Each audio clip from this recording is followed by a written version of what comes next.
barangay. At halos 2 hours naman after pinakita natin ay unti-unti na nagdadatingan. Yung dalawang aso.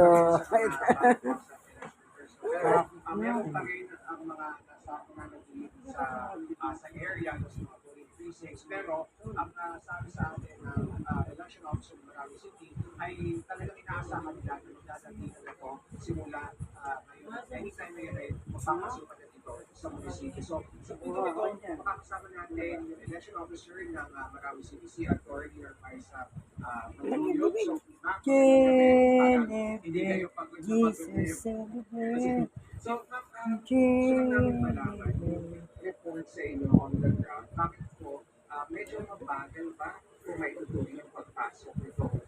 Tapos ako maligo sa ulan. Dito, umakyat ako. Nagano naman itong dalawang aso ko. Sa Amerito ito. Ito si Winter, maliit. Bata pa. Yeah. Pagkita mo nga lagi bibig. Pagkita mo nga lagi bibig daw. Summer. Paano yung lagi bibig?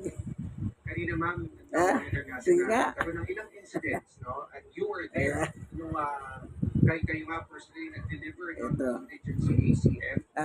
Lagi bibig. Sa nagtubig ng ball watcher. So, paano niyo po i-assess ito isa. halalan dito sa Marawi? Nakakatuwa po yung may mga aso. Kagaya nila. Oy, kumukulog pa.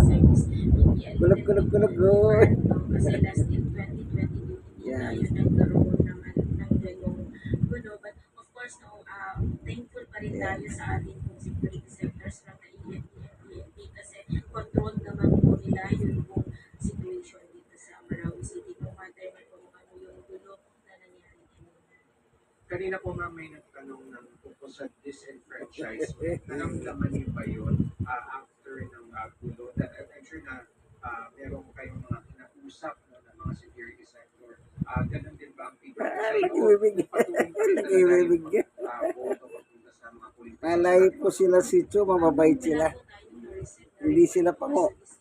Yung pango matatapang, nangangagat yun. Pero sila hindi pango. Kaya lang yan. Ganyan ang itsura nila. Ganda lalaki. Ganda aso. Yun pong mga butante natin actually na umalis po sa kung saan sila bumila. After pong naayos, yun po konting magulo. Kanina, bumalik na rin. Pasok si Marcoleta, oh. Walang tanong na lang ang malamang ito rin na inaabangan ng mga Pasok si Marcoleta. brothers natin ng Maranao dito sa Marawi. Kailan nila kaya inaasahan na makikita nila na kayo nagtataas ng kamay ng mga mananalo sa Of course, no, with all the 124 plus represents Marawi City is already transmitted po sa atin dito sa Board of Canvassers. Of course, nag-proclaim na po tayo. Mga nakakasuka-suka, nakapasok sila. Wala na. Since no, tuloy-tuloy naman Yung- po yung renewal natin ng ating Yung impeachment, wala na yan. para po nila ngayon. Mamamatay na. Given na hanggang morning na ito yung retrieval natin at possible po na tomorrow pwede na Pagtiisan na lang natin siya. Pagtiisan Pagtiisan na lang. Maraming salamat po, Atty. Tuyog. At magpahinga po muna kayo ng konti at antay pa yung ibang mga election returns. Thank you very much, ma'am.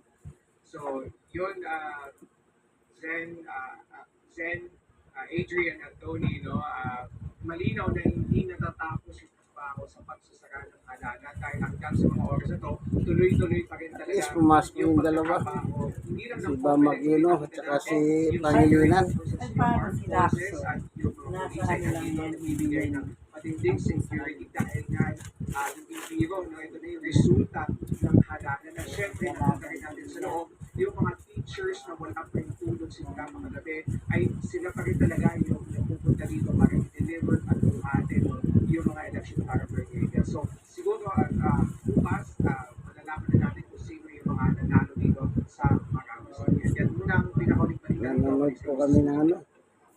Tungkol sa botohan. Maraming salamat. Nakakakonsumi. So ngayon naman po ay tatalakayin natin ang pagkalatag sitwasyon Sige po, ano, dito na lamang, ano.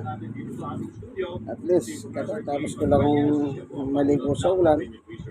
Nung umakyat ako, itong dalawang aso ko, naglambing po sila, ayan, nagtakalog sila. Para ba napakatagal namin hindi nakita. Sige, ano po? Yan.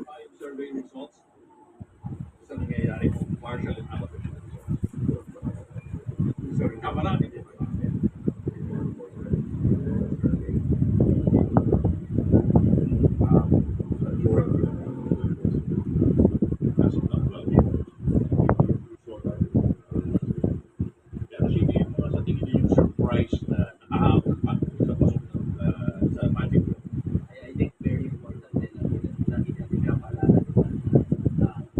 The election is not over until it's over.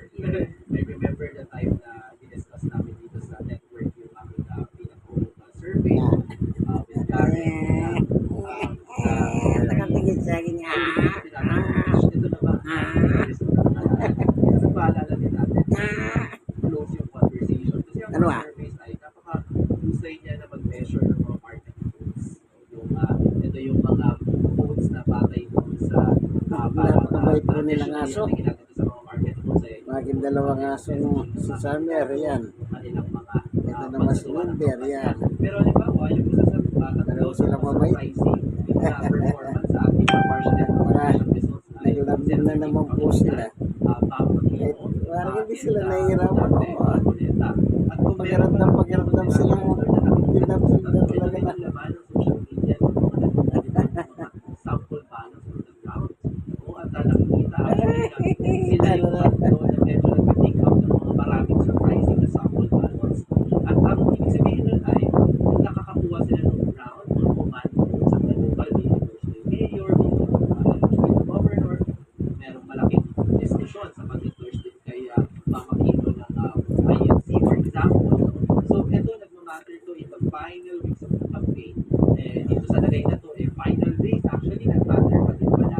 At dapat sinabi natin surprising yung mga sample ballot na nakita natin sa time na yun, actually, dahil din na kasama sila sa ibang pag-patuloy, or kasama sila sa sample ballot na nakuha, di ba? Ang lakas kanina. Pag tinignan mo, halimbawa, sa halaman na dahil din, isipin natin maliwanag sa Pangulo, di ba? Dapat ang dalawang mananalo dito ay galing sa Yasa, no?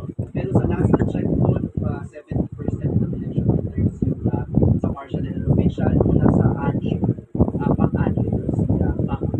That's a very strong showing in a place na Marcos County, that's a positive, Pinapasok sila. maluwag din ang hindi mo yan. Mababa yung ina-expect na sabihin. So, a few things, are 71.41% Ay, nagkabibig. election results. So, sa tingin nyo, Pwede na yan. Wala tayong magagawa. Sino yung medyo parang nakakasiguro? At sino yung pwede pang kumalaw at this point? Nakita natin yung top 6. If you look at the 2022 elections, so yung top na nakuha si Robin Padilla ng 36 million. And then yung number 6 and 7 nakuha ng 19 million. Hanggang dito na lamang, ano. Titignan nyo yung 1 to 2. Kita mo na active kasama na si Papa Pino. Hindi, potentially be part of 6 to 7. Medyo sigurado na pananalo si Papa Pino. It's just a matter of ano yung rango niya. And then others, of course, si Bongo, Yes. part of top 1, top 1, top 2, 3 as well. No? And then you also see some, yung pinakahuli nung 2022, si Jimbo Estrada na sa 14.9 million. So kung makuha na ngayon sa resulta ng mga 15 million, may chance na maganda na talaga yung until we get a few percent of the electoral. And one more thing from me now.